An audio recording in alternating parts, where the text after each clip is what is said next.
அனைத்து நண்பர்களுக்கும் வணக்கம். இந்த வீடியோவில் லீ சாட்லியர் பிரின்சிபிளையும் லீ சாட்லியர் பிரின்சிபிளை புரிய வைக்க ஒரு எக்ஸ்பெரிமெண்ட்டையும் பார்க்கலாம். இதுவரைக்கும் ஃபியூச்சர் அகாடமி சேனலை சப்ஸ்கிரைப் பண்ணாதவங்க இந்த வீடியோக்கு கீழே இருக்கக்கூடிய ரெட் கலர் சப்ஸ்கிரைப் பட்டனை கிளிக் பண்ணி சப்ஸ்கிரைப் பண்ணிக்கோங்க.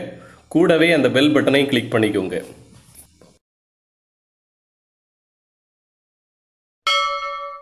லீ சாட்லியர் பிரின்சிபிளை புரிய வைக்க இந்த வீடியோவை இந்த எக்ஸ்பெரிமெண்ட்டில் இருந்து ஆரம்பிப்போம்.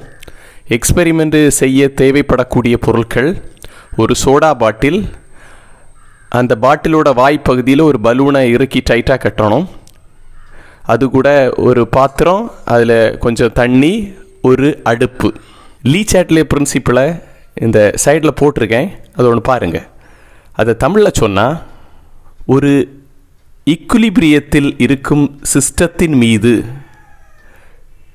டிஸ்டர்பன்ஸை உண்டாக்கும் போது அந்த டிஸ்டர்பன்ஸினால் வரும் விளைவை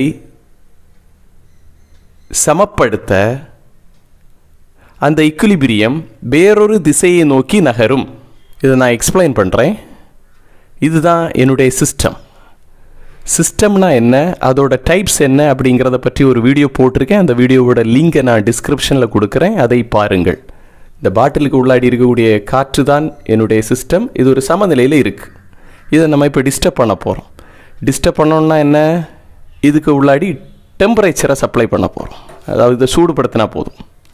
டெம்பரேச்சர் இன்க்ரீஸ் ஆகும்போது இந்த பாட்டிலுக்கு உள்ளாடி இருக்கக்கூடிய காற்று விரிவடையும், எக்ஸ்பேண்ட் ஆகும். எக்ஸ்பேண்ட் ஆகி கொஞ்சம் கொஞ்சமாக மூவ் ஆகி அது இந்த பாட்டிலோட வாய்ப்பகுதியே வந்து அடையும்.